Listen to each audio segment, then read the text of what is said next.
Basically, today we'll discuss about mode of data transfer, or you can say data transfer scheme.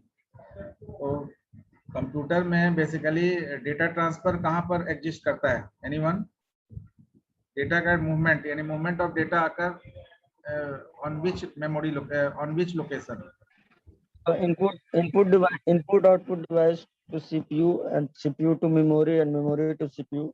That means three different location we have: CPU, memory, and peripherals. You can say input output devices. That's all. So we already know that in a computer data transfer takes place between CPU and memory, CPU and input output devices, or memory and input output devices. So these are the three way in which the data transfer occur inside the computer. Now CPU alone आपका processor है. Apart from CPU we have memory as well as input output devices.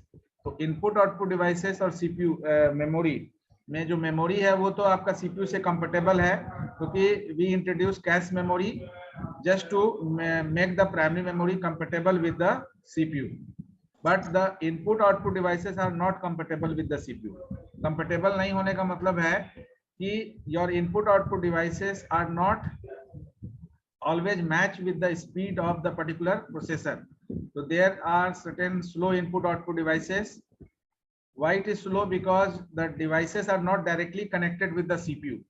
CPU से direct connect नहीं होता है. So in between the CPU and that device, the particular interface is there, and that interface is your input port and output port. And whenever you are connecting the input device to the particular port, then that particular port is treated as input port. And whenever you are going to connect the output device with the particular port, then that port is treated as an output port. तो input port या output port ये आपका क्या है? एक तरह से interface का काम करता है, जिस इंटरफेस के थ्रू आपका जो भी आपका स्टेटस है उस डिवाइस का वो CPU तक पहुंचता है. तो जब भी CPU किसी भी तरह का इंस्ट्रक्शन इशू करेगा, so before issuing the instruction, CPU needs the status of that device, whether the device is ready or not. So it will delay the process. ये process को delay करता है जब आपका CPU status लेता है. ये delay नहीं होगा. कब नहीं होगा? delay कब नहीं होगा? जब आपका प्रोसेसर का जो स्पीड है वो इनपुट आउटपुट डिवाइसेस के स्पीड से मैच होगा. दैट मींस कि प्रोसेसर इंस्ट्रक्शन इशू करेगा और इमीडिएटली आपका इनपुट आउटपुट डिवाइसेस रिस्पॉन्ड करेगा उस इंस्ट्रक्शन यानी इश्यूज इंस्ट्रक्शंस के बिहाफ में वो रिस्पॉन्ड करना शुरू करेगा. दैट्स व्हाई ये जो input output devices are not compatible है. क्यों है? Because a computer is interfaced with a number of input output devices with different speed. Because जो आपका डिवाइसेस है वो सेम स्पीड का होगा ऐसा कोई जरूरी नहीं है. तो due to in this situation आपका जो स्लो इनपुट डिवाइस में not be ready to transfer data whenever micro processor issues instruction for this purpose. तो जब भी आपका माइक्रो प्रोसेसर इशू करेगा इंस्ट्रक्शंस, तो इंस्ट्रक्शंस इशू होने के बाद इमीडिएटली आपका रिस्पॉन्ड करेगा इनपुट आउटपुट डिवाइस, ऐसा कोई जरूरी नहीं है. तो for that reason the concept of data transfer scheme occurs due to resolve the problem of speed mismatch. तो ये स्पीड मिसमैच का जो प्रॉब्लम था इसको रिजॉल्व करने के लिए data transfer scheme, various data transfer scheme जो है वो जनरेट हुआ या ऑर्गेनाइज किया गया, जिसमें basically we have two types of data transfer scheme. Data transfer scheme that means कि movement of data from one location to another location in between CPU, memory and input output devices. अब out of two, that is program data transfer scheme and direct memory access data transfer scheme, first one is totally under concern of the CPU. यानी कि जो programme data transfer होगा वो complete CPU के interference से होगा, यानी कि उसमें CPU इन्वॉल्वमेंट होगा. लेकिन जो DA में डेटा ट्रांसफर होगा उसमें किसी तरह का CPU इन्वॉल्वमेंट नहीं होगा. दैट मीन्स कि the data movement occur in absence of CPU in DMA data transfer scheme. तो out of two, ये दोनों में से एक को आप हम बोल सकते हैं कि आपका जो प्रोग्राम डेटा ट्रांसफर है वो CPU के प्रेजेंस में होता है और DMA डेटा ट्रांसफर आपका CPU के एब्सेंस में होता है. अब क्वेश्चन ये है कि CPU के एब्सेंस में होगा तो इसका मतलब है कि जो सिस्टम बसेस आपका है वो रीडायरेक्ट होगा सर्टेन कंट्रोलर के अंदर में, वो काम करेगा।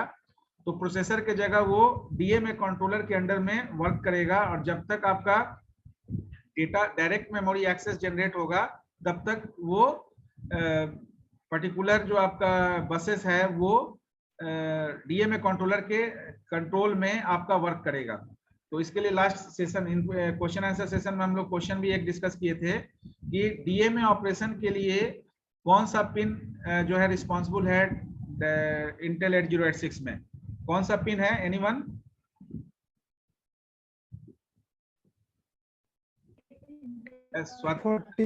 रोहित कुमार, हरिओम कुमार। सर किस चीज के लिए sir? DMA direct memory access करने के लिए कौन सा 2 पिन आपका यूज होता है? Hold HLD and hold sir. हाँ, yes sir, pin 30 31 31 and 30. Hold pin is 31 and HLDA pin is 30. So these two pins are responsible for initiating DMA operation.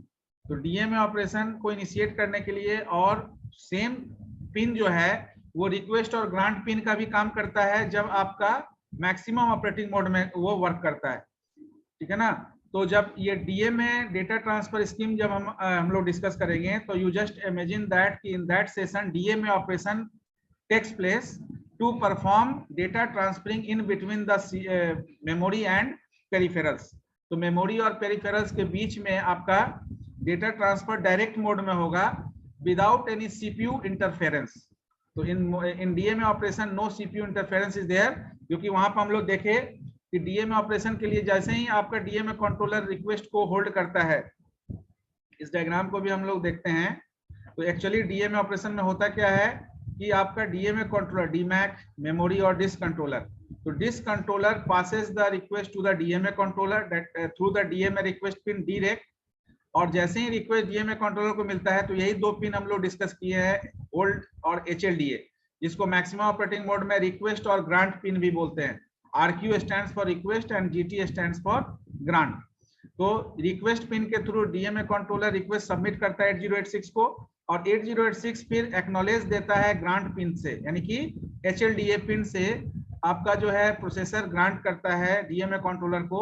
और इसके बाद देखिए ये जो आपका डायग्राम में जो तीनों बसेस दिखाया जा रहा है, ये डीएमए ऑपरेशन इनिशिएट होने के बाद का है, यानी जब डीएमए ऑपरेशन इनिशिएट होगा तो ये buses towards DMA controller move करेगा, और जो भी इंस्ट्रक्शंस इशू होगा डीएमए कंट्रोलर के थ्रू वो यहाँ पर आपका जो है डेटा मूवमेंट के लिए होगा। तो जैसे ही 8086 से परमिशन ग्रांट होता है तो DMA controller D acknowledgement, D act pin, यानी कि डी एक्नॉलेजमेंट आपका जो है डिस्क कंट्रोलर को भेजता है। इसका मतलब है कि डिस्क कंट्रोलर को ये इंफॉर्मेशन मिल गया कि अब डायरेक्ट आपका डेटा ट्रांसफरिंग हो सकता है, क्योंकि memory buses are available for movement of data in between the memory and peripherals. So that is the DMA data transfer scheme which we have to discuss in detail by under DMA controller. DMA controller को discuss करेंगे। 8086 में कौन सा DMA controller use हुआ, we just discuss that one also. But before that, first we discuss the program data transfer scheme. Program data transfer scheme, as you know that it is totally under control of CPU. तो processor के control में है programme data transfer. तो सबसे पहले कि actually programme data transfer है क्या, तो अंडर प्रोसेस स्टेट डायग्राम क्या कर रहे हो हैं?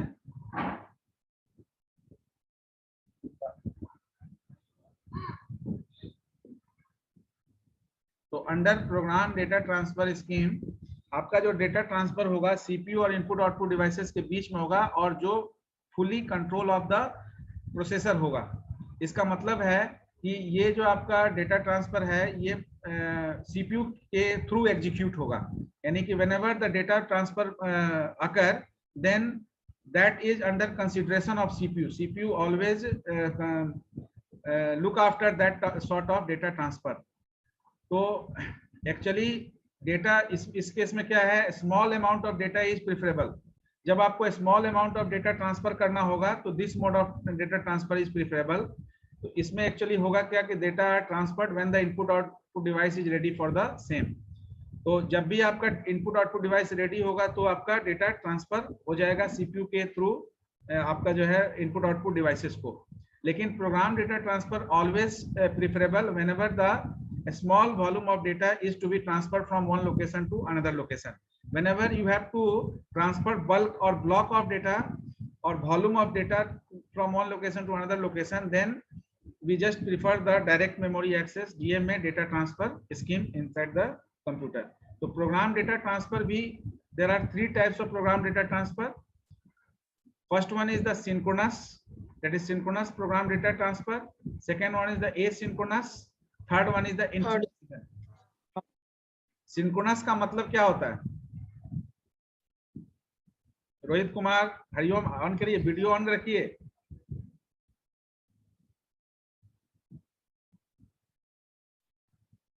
What do you mean by synchronous? Swati बताइए. सर सिंक्रोनियस का मतलब सर कि जब एक साथ में दो काम हो रहा हो कम से कम. जैसे सर यदि कॉल कर रहे हैं तो उधर से भी आवाज आ रहा है और इधर से भी जा रहा है. हाँ, मतलब एक ही समय में, एट द सेम टाइम, एक ही समय में दोनों काम हो रहा है. आप मेरी बात एसिंक्रोनस मींस होता है सर कि एक बार में एक ही काम होगा, उसके साथ और ज्यादा काम अटैच नहीं होता है. हाँ, सिंक्रोनस प्रोग्राम डेटा ट्रांसफर का भी कॉन्सेप्ट यहाँ कुछ ऐसा ही है. सिंक्रोनस कब होगा? जब प्रोसेसर और पेरिफेरल का स्पीड मैच करेगा. यानी जिस स्पीड का प्रोसेसर है उसी स्पीड का अगर पेरिफेरल इनपुट आउटपुट डिवाइसेस है, तो जैसे ही सीपीयू आपको कोई इंस्ट्रक्शन इशू करेगा, आपका जो है इनपुट आउटपुट डिवाइस उसको रिस्पॉन्ड करेगा. तो that is the synchronous mode of data transfer. But in case of asynchronous, the speed mismatch occur. Asynchronous data transfer में क्या होगा? स्पीड मिसमैच, यानी कि the speed of processor is faster than the speed of your input output devices. तो इससे क्या होगा? जैसे अगर प्रिंट कमांड दिया गया, तो पहले प्रोसेसर इंस्ट्रक्शन इशू करने से पहले चेक करेगा कि प्रिंटर रेडी है कि नहीं. प्रिंटर का स्टेटस कौन बताएगा? प्रिंटर का स्टेटस कौन बताएगा? इंटरफेस बताएगा. हाँ, पोर्ट बताएगा, पोर्ट. तो पोर्ट से जब उसको ये स्टेटस ओके होगा, तब जाके फिर इंस्ट्रक्शन इशू करेगा प्रिंट कमांड का. तो इसमें समय आपका जो ज्यादा लग जाएगा. सिंक्रोनस में तो है कि मैच कर गया, स्पीड सेम है, तो डेटा ट्रांसफर डायरेक्ट हो गया, इनपुट आउटपुट दोनों चीज हो गया. लेकिन एसिंक्रोनस में जब स्पीड मिसमैच होगा, तो उसमें क्या होगा? सीपीयू कुछ देर के लिए आइडल स्टेट में चला जाएगा. आइडल स्टेट मतलब अनयूटिलाइज्ड सेशन, यानी सीपीयू बिना मतलब का, यानी बीजी, आप कहते हैं ना बीजी विदाउट बिजनेस. तो CPU is now in busy without business, बिना काम का बीजी हो जाएगा. तो बीजी विदाउट बिजनेस का मतलब है कि एसिंक्रोनस डेटा ट्रांसफर में whenever due to speed mismatch your peripheral is not responding immediately to the processor, then processor wait for the respond. उस रिस्पॉन्ड का वेट करेगा. जितना समय वो वेट करेगा, उतना समय में आपका जो है सीपीयू किसी तरह का कोई काम नहीं कर रहा है. इसलिए उस सेशन को आप बोल सकते हैं कि CPU is busy without business. वो बिजी है, नीडलेसली बिजी है, बिना काम का, बिना आवश्यकता के बिजी है, क्योंकि वहां पर किसी तरह का कोई थ्रूपुट आपका जनरेट नहीं हो रहा है, किसी तरह का आउटकम जनरेट नहीं हो रहा है. इसका मतलब है कि it is totally discard the goal of the operating system. Operating system का मेन गोल क्या है? कि मैक्सिमाइज, यानी maximum utilisation of CPU. Why maximum utilisation of CPU? Because it affects the throughput, क्योंकि ये आपका थ्रूपुट को अफेक्ट करता है. जितना ज्यादा सीपीयू यूटिलाइज होगा, जितना ज्यादा सीपीयू को काम देंगे, उतना ज्यादा आपका जो है आउटपुट जनरेट होगा, यानी सिस्टम आपका आउटपुट जनरेट करेगा. तो due to that reason in asynchronous data transfer में जो प्रॉब्लम हुआ कि आपका स्पीड मिसमैच के चलते कोई दूसरा प्रोसेस एलोकेट नहीं हो रहा है, प्रोसेसर आपका डिलेड हो रहा है, और अनवांटेडली वेस्टेज ऑफ टाइम हो रहा है, यानी कि that is the wasting of time due to waiting for the particular status of the devices. तो इस चीज को रिजॉल्व करने के लिए इंटरप्ट ड्रिवन या प्रोग्राम्ड इंटरप्ट का कॉन्सेप्ट आया, जिसको आप प्रोसेस स्टेट डायग्राम में पढ़े होंगे. प्रोसेस स्टेट डायग्राम जब आप डिस्कस किए होंगे ऑपरेटिंग सिस्टम में, तो you just discuss the scheduler, types of scheduler पढ़े हैं ना? Types of long types. हाँ हाँ, लॉन्ग टर्म, शॉर्ट टर्म और medium term. Middle term. Yes sir. तो एक्चुअली लॉन्ग टर्म तो है जॉब शेड्यूलर, शॉर्ट टर्म है सीपीयू को शेड्यूलर, सीपीयू शेड्यूलर. जो मीडियम टर्म है, that scheduler, that program is responsible for handling that sort of process which moves to the waiting state due to certain input output incompletion. तो जो process आपका waiting, that is the concept of interrupt driven, यानी interrupt driven यानी interrupt को drive करके process दूसरे process को allocate करके आपका जो है प्रोसेसर को बिजी करना। जो प्रोसेसर बिजी विदाउट बिजनेस हो गया था एसिंक्रोनस डेटा ट्रांसफर में, उसको इंटरप्ट ड्रिवन कॉन्सेप्ट लाकर बिजी कर देना, यानी कि जिस समय किसी प्रोसेस को किसी तरह का इनपुट आउटपुट इवेंट के लिए वेट करना है तो उस प्रोसेस को वेटिंग स्टेट में भेजकर दूसरे प्रोसेस को सीपीयू में एलोकेट कर दें, ताकि सीपीयू आपका बिजी रहे, सीपीयू आपका जो है वहां पर किसी तरह का जॉब एग्जीक्यूशन प्रोसेस में शामिल रहे। ऐसा नहीं हो कि सीपीयू को आइडल स्टेट किसी तरह का काम नहीं दें, जॉबलेस कर दें। तो जॉबफुल बनाने के लिए उसको प्रोसेस वेटिंग स्टेट में जाता है। आपका प्रोसेस स्टेट डायग्राम में आप दिखाते हैं कि वेटिंग स्टेट में कब जाता है, जब इनपुट आउटपुट इवेंट के लिए वेट कर रहा है, और वेटिंग स्टेट से फिर रेडी स्टेट में जाता है, कब जाता है, जब इनपुट आउटपुट इवेंट कंप्लीशन हो जाता है। तो जब तक इनपुट आउटपुट इवेंट कंप्लीशन नहीं हो रहा है, इंटरप्ट सिग्नल जनरेट नहीं हो रहा है कि आपका ओके हो गया, आप इस प्रोसेस को रिसोर्स एलोकेट कर सकते हैं, तब तक आपका सीपीयू जो है अनदर टास्क, अनदर प्रोग्राम को हैंडल करेगा, ताकि सीपीयू को हम बिजी कर दें, बिजी विदाउट बिजनेस से बाहर निकाल दें। तो that is the particular third way, and all the three way is the under control of CPU. तो first we discuss the synchronous one. तो synchronous program data transfer में क्या हो रहा है, basically speed is same, input output devices and your CPU speed match occur. So whenever the speed of processor and input output devices match, then the mode of transfer is known as synchronous program data transfer. अब यहाँ क्या है, the data can be transferred from or to the input output devices using suitable instruction. तो data transfer instruction में हम लोग दो instruction पढ़े थे असेंबली लैंग्वेज के लिए, इन और आउट, ये दो नेमोनिक्स यूज होता है। वहां पर भी ये दो सेगमेंट हम लोग यूज किए थे। In is use to transfer data from an input device or input port to the processor, and out is use to send data from the processor to an output device or output port. यहाँ बार बार input port और output port इसलिए लिखा जा रहा है क्योंकि इनपुट और output port is the interface, that is the interface between the CPU, that is processor and the peripherals. तो आपका जो इनपुट आउटपुट डिवाइसेस है वो डायरेक्ट सीपीयू से या प्रोसेसर से कनेक्ट नहीं है। तो इन बिटवीन द प्रोसेसर, जैसे आपका cache memory in between memory and primary memory and CPU allocate होता है, just to maintain the speed compatibility part of the particular speed of primary memory and the CPU। वहां पर भी यही problem है कि speed of CPU is faster than the speed of primary memory। तो जिस स्पीड से आपका जो है CPU सिग्नल जनरेट करेगा, उसी स्पीड से आपका fetching instruction accomplishment primary memory करेगा, ऐसा कोई जरूरी नहीं है, because speed mismatch occur over there also, वहां भी स्पीड मिसमैच है, and that speed mismatch is maintained by introducing cache memory in between the primary memory and the CPU। Now that is the particular synchronous program data transfer।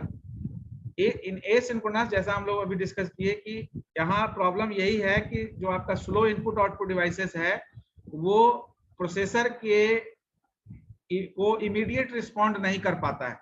Immediate respond नहीं हो रहा है इसलिए क्योंकि speed mismatch है। तो immediate respond नहीं होने के चलते क्या है, प्रोसेसर उस पर्टिकुलर रिस्पॉन्ड के लिए वेट करता है।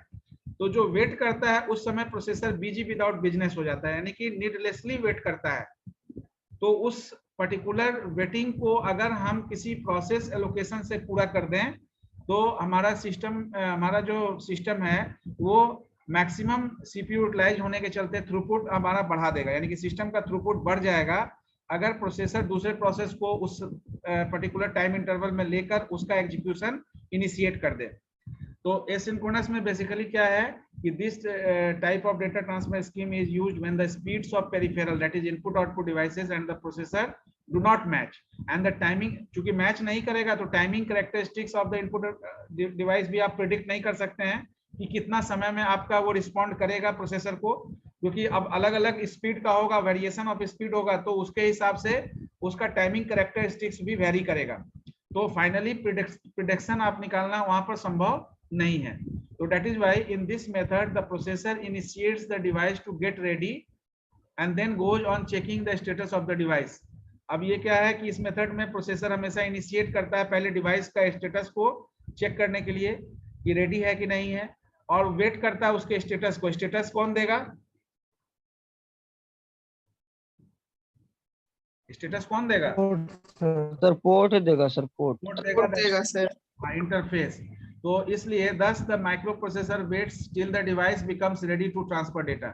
आपका माइक्रो प्रोसेसर तब तक वेट कर रहा है। वेट कर रहा है इसका मतलब needlessly waiting for the particular resource. अगर उस वेटिंग किसके लिए हो रहा है? प्रोसेस के लिए हो रहा है। तो प्रोसेस अगर दूसरा प्रोसेस एलोकेट कर दें तो माइक्रो प्रोसेसर बिजी हो जाएगा। So that's why in asynchronous data transfer, when the device is ready to transfer data, then only the processor issues the instruction to transfer data.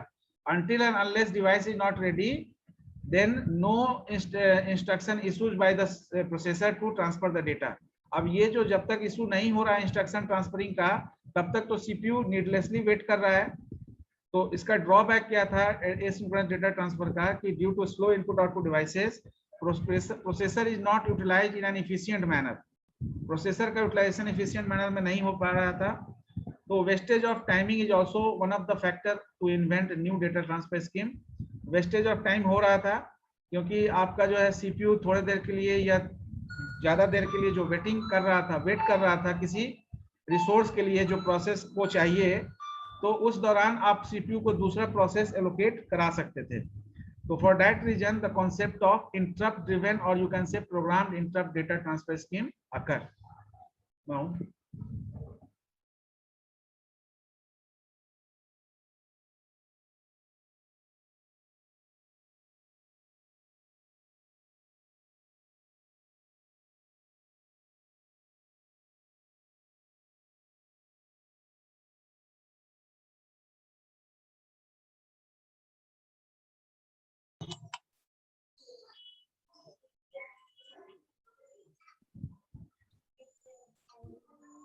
ठीक है। तो इंटरप्ट ड्रिवन में क्या कॉन्सेप्ट है जो अभी हम लोग डिस्कस किए। इंटरप्ट ड्रिवन में वही कॉन्सेप्ट है जो आपका मीडियम टर्म शेड्यूलर जिसके लिए रिस्पॉन्सिबल है। मीडियम टर्म शेड्यूलर को अगर डिफाइन करना होगा तो मीडियम टर्म शेड्यूलर का क्या काम है? What types of program it is?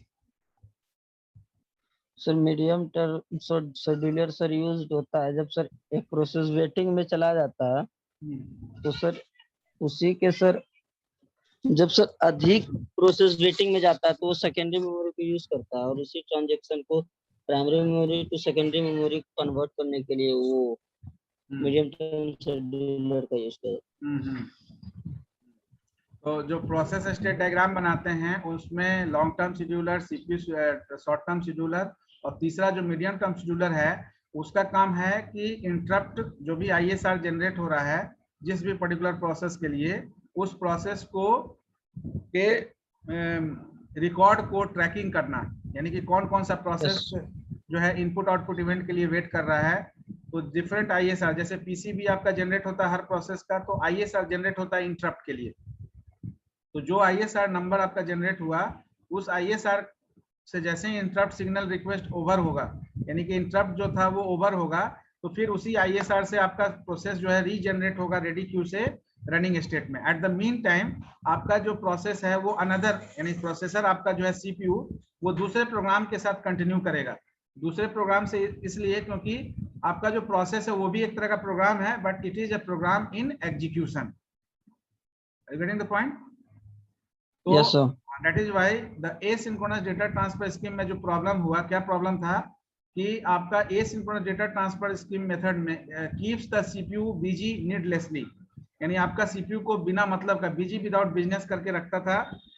This can be avoided by using interrupt facility। interrupt facility से ये काम आपका avoid कर हो गया, यानी CPU अब needlessly busy नहीं हो रहा है क्योंकि CPU को दूसरा काम हम allocate कर दे रहे हैं। जैसे ही कोई प्रोसेस किसी इनपुट आउटपुट इवेंट के लिए वेट करने जा रहा है तो इंटरप्ट जनरेट हो रहा है, और उसके बाद इमीडिएटली सीपीयू को दूसरा प्रोसेस एलोकेट किया जा रहा है, क्योंकि रनिंग प्रोसेस आपका वेटिंग स्टेट में मूव कर जाता है, जिसका अकाउंटेबिलिटी आपका medium term scheduler program hold करता है, या सारा रिस्पॉन्सिबिलिटी मीडियम टर्म शेड्यूलर का है। तो इंटरप्ट ड्रिवन में क्या हुआ, इन this method the interface that is the input output port unit monitors the input output device. आपका वो इनपुट आउटपुट डिवाइस को मॉनिटर्स करने का मतलब कि स्टेटस चूंकि इंटरफेस को देना है सीपीयू को, तो वो मॉनिटर करेगा जब तक कि स्टेटस ओके नहीं होगा। कब रेडी होगा वो डेटा ट्रांसफर करने के लिए? तो जब तक रेडी नहीं होगा उस समय में सीपीयू को दूसरा जो आपका प्रोसेस या प्रोग्राम है उसको असाइन कर दिया जाएगा। So that is the main funda used in the interrupt driven or program interrupt data transfer scheme. So in this method, whenever the interface unit monitors the input output device to determine whether or if the device is ready for data transfer or not, in the meantime, जो जिस समय में आपका processor busy without business हो गया था, interrupt driven में क्या हुआ कि in the meantime CPU continues with another program. That means CPU में प्रोसेसर में दूसरा प्रोसेस एलोकेट कर दिया गया। आपका जो रनिंग टास्क था वो आपका वेटिंग स्टेट में चला गया। तब तक वो वेटिंग स्टेट में है जब तक कि इनपुट आउटपुट इवेंट कंप्लीशन नहीं होता है। आप जब प्रोसेस स्टेट डायग्राम बनाते हैं वहां पर भी मेंशन करते हैं कि आपका कोई प्रोसेस वेटिंग स्टेट में गया, कब गया, तो एरो से आप मेंशन करते हैं इनपुट आउटपुट इवेंट वेट कर रहा यस है। सर, और यस उसका सर, एरो फिर से रेडी स्टेट में दिखाते हैं, वहां पर मेंशन करते हैं इनपुट आउटपुट इवेंट कंप्लीशन। यानी once the input output event is completed, then that waiting state, that the process which moved to the waiting state is again moved to the ready state and from ready to running state. तो जैसे ही ये programme आपका होगा interrupt, यानी कि the interface unit issues and interrupt signal, CPU जैसे ही आपका interrupt signal जो आपका इशू होगा तो CPU suspends the current task को सस्पेंड करेगा और इन्वॉल्व कर देगा आपका जो हैंडल करेगा इनपुट आउटपुट, और बाद में फिर से उसको रिटर्न करेगा टास्क में जहां से वो ओरिजिनली प्रोसेसिंग हो रहा था। तो सेम आपका जो है, जो आप प्रोसेस मैनेजमेंट में प्रोसेस स्टेट डायग्राम में वेटिंग स्टेट में प्रोसेस कोई हो गया उसको रीलोकेट करते हैं, तो कब करते हैं, कौन सा पर्टिकुलर कंडीशन है, तो उसके अकॉर्डिंगली यहाँ इंटरप्ट ड्रिवन वर्क करेगा। Now all the 3 programme data transfer scheme is totally under concern of the CPU, यानी कि इसमें CPU इन्वॉल्वमेंट है, यानी कहीं ना कहीं CPU का किसी न किसी तरह से रोल प्ले हो रहा है जिसके थ्रू आपका जो है प्रोसेसिंग जो है स्लो हो जाता है। तो इसको किसी भी तरह का डेटा ट्रांसफर के लिए जो स्लो अमाउंट डेटा ट्रांसफरिंग है उसके लिए प्रिफरेबल किया गया आपका ये सारे प्रोसीजर्स को। अगर वॉल्यूम ऑफ डेटा, ज्यादा अमाउंट ऑफ डेटा अगर आपको ट्रांसफर करना है तो DMA data transfer is most preferable one. So that is the next one. जो सेकंड हम लोग का जो क्राइटेरिया है that is the DMA data transfer scheme. तो DMA data transfer scheme में बेसिकली आपका जो है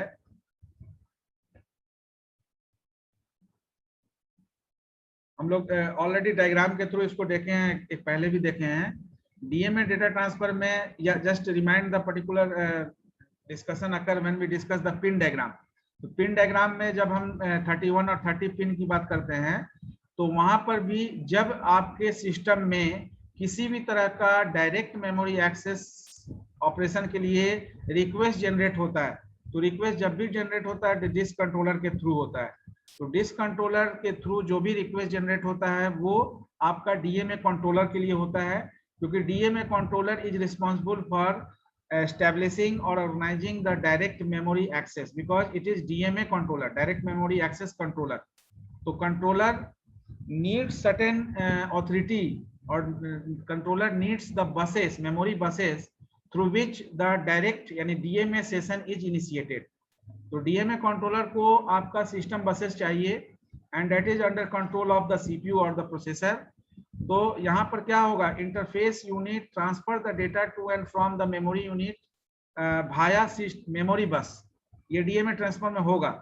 बेसिकली ये जो आपका ब्लॉक ऑफ मेमोरी आपका रीड और राइट ऑपरेशन जो है वो DMA डेटा ट्रांसफर में होगा। तो आपका जो CPU प्रोग्राम जो है वो DMA कंट्रोलर को प्रोग्राम्स करेगा, यानी कि एक्नॉलेज करेगा बाय गिविंग, क्या क्या देगा वो, मेमोरी एड्रेस, बफर और the number of bytes to be read and written, and then proceeds with some other task. यानी आपका जो CPU है वहां क्या किया, जैसे ही डिस्क कंट्रोलर को, इस डायग्राम में हम लोग अभी देखे, जैसे ही डिस्क कंट्रोलर से डायरेक्ट यानी डायरेक्ट के थ्रू, इस चैनल के थ्रू DMA कंट्रोलर को जैसे ही DMA रिक्वेस्ट मिला, तो DMA रिक्वेस्ट मिलते ही आपका जो है DMA कंट्रोलर उस रिक्वेस्ट को 8086 माइक्रो प्रोसेसर को होल्ड पिन के थ्रू, जिसको रिक्वेस्ट पिन भी बोलते हैं मैक्सिमम ऑपरेटिंग मोड में, सबमिट कर दिया। अब अचानक से अगर कोई प्रोसेसर को कोई रिक्वेस्ट मिलेगा तो प्रोसेसर इमीडिएट तो एक्नॉलेज नहीं करेगा, तो पहले नो सर। प्रोसेसर अपना इंटरनल ऑपरेशन को पूरा करेगा। पूरा करने के बाद उसको लगेगा कि नहीं डीएमए ऑपरेशन इज इनिशिएटेड और request submitted by the DMA controller, तो ग्रांट पिन के थ्रू एचएलडीए पिन जिसको बोलते हैं आप, होल्ड एक्नॉलेजमेंट करेगा, एक्नॉलेजमेंट को होल्ड करेगा, यानी कि जो रिक्वेस्ट दिया उसको आप जो है हमने होल्ड कर लिया रिक्वेस्ट को आपके, और आपको एक एक्नॉलेजमेंट दे दिया। यानी डीएमए कंट्रोलर को जब तक वो एक्नॉलेजमेंट नहीं मिलेगा तो डीएमए कंट्रोलर को ये पता नहीं है कि सीपीयू जो है बसेस को रिलीज किया या नहीं। तो जैसे ही एक्नॉलेजमेंट डीएमए कंट्रोलर को मिलेगा तो ये एक्नॉलेजमेंट ये डी एक्ट, डी एक्ट का मतलब हुआ डीएमए एक्नॉलेजमेंट, डिस्क कंट्रोलर को देगा, क्योंकि डिस्क कंट्रोलर ही आपका मेन डीएमए रिक्वेस्ट जनरेटर है। डीएमए के लिए रिक्वेस्ट डिस्क कंट्रोलर ही किया, तो ये एक्नॉलेजमेंट जैसे ही डिस्क कंट्रोलर को मिलेगा तो फिर आपका जो है ये बसेस, तीनों बसेस का इस्तेमाल डायरेक्ट डेटा मूवमेंट के लिए आपका अकर हो जाएगा, क्योंकि डेटा मूवमेंट के लिए एड्रेस भी होगा, एड्रेस पर जो डेटा है वो भी होगा। तो all buses are responsible for movement of data in between memory and peripherals in a direct memory access manner.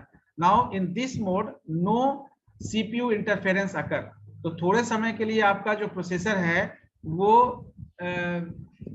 Other activities के लिए डिटैच हो जाएगा, और जैसे ही आपका डीएमए कंट्रोलर विड्रॉ करेगा रिक्वेस्ट, तो विड्रॉ करने के बाद एक्नॉलेजमेंट भी रिक्वेस्ट एक्नॉलेजमेंट को भी विड्रॉ करेगा प्रोसेसर, और दोनों करने के बाद फिर से ये देखिए एरो जो आप देख रहे हैं बसेस का, ये फिर से रीडायरेक्ट हो जाएगा आपका 8086 माइक्रो प्रोसेसर, और ये बसेस फिर से आपका under control of micro processor वो वर्कआउट करने लगेगा। तो that is why in this particular section ये मेंशन किया गया कि आपका जो सीपीयू है वो डीएमए कंट्रोलर को प्रोग्राम करता है, और उस दौरान वो मेमोरी एड्रेस यानी कि address bus, data bus, buffer और आपका नंबर ऑफ बाइट्स जो आपका कंट्रोल सिग्नल्स है उसको रीड राइट के लिए डीएमए कंट्रोलर को हैंड ओवर करता है थोड़ी देर के लिए, और अपने कुछ अदर इंटरनल ऑपरेशन को परफॉर्म करता है जिसमें बसेस का इस्तेमाल नहीं हो, जिसमें किसी तरह का एड्रेस या डेटा मूवमेंट का जरूरत नहीं हो। That means no controls are generated by the CPU in that particular session whenever the DMA operation is going on inside the computer. So DMA controller then writes data directly to the main memory without involving CPU as an intermediate unit. तो जैसे ही आपको authority जो है DMA controller को मिलता है तो ये मेमोरी और पेरिफेरल्स के बीच में direct movement of data initiate कर लेता है, जहां पर आपका सीपीयू का कोई इंटरमीडिएट रोल प्ले नहीं होता है। तो इन एब्सेंस और without involvement of any CPU data transfer occur in between the memory and peripherals. ठीक है ना, बेसिकली क्या है, सीपीयू डिलेज करता है its memory access operation to allow for direct memory input output data transfer. क्योंकि अगर सीपीयू डिले नहीं करेगा, सीपीयू अगर इंटरनल ऑपरेशन या अदर टास्क इन्वॉल्वमेंट अपने को नहीं करेगा तो डीएमए ऑपरेशन इनिशिएट नहीं हो सकता है। अगर सीपीयू हमेशा बसेस को बिजी रखेगा, बसेस को रिलीज नहीं करेगा, तो DMA session is not logged in. तो लॉग करने के लिए, लॉग इन करने के लिए डीएमए ऑपरेशन सीपीयू थोड़ा सा कॉम्प्रोमाइज करता है inside the system. CPU compromises itself to delays its memory access operation. ठीक है ना, अपने मेमोरी एक्सेस ऑपरेशन को डिले करता है और direct memory access input output data transfer को इनिशिएट करता है। तो this is the whole about the data transfer या mode of data transfer inside the computer. Any doubts?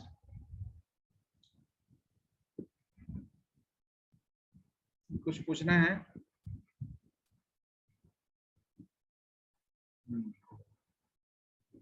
है ना, तो in next class,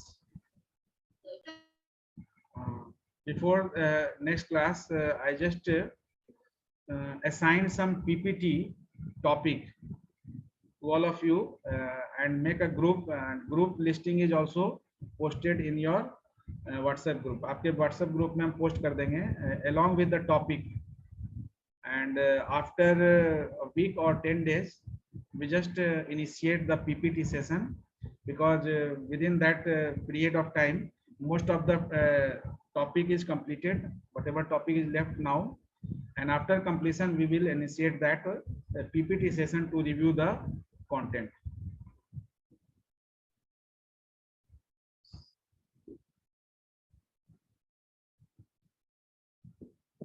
roll number 7 और 58 कौन है जी? रोल नंबर 7 हम अब थोड़ा सा ये फॉर्मेट अपना जो है अटेंडेंस बनाने में दिक्कत होता है, इसको फॉर्मेट में रखिए। गौतम आप थोड़ा ओके सर, खुला रहेगा सर। फॉर्मेट सही कर लीजिए। और 58 आप भी, विक्रम कुमार। और 7 वाले BCA भी लिख लेना, BCA लास्ट में। वो BCA लिख दीजिए, कंफ्यूजन होता है क्योंकि ये रोल नंबर, यस सर, क्योंकि हाँ ये रोल नंबर अलग बैचेज में भी है, तो एटलीस्ट BCA लिखिए। अगर आप 4 5 नहीं लिखते हैं तब भी चलेगा, बट BCA लिखिए।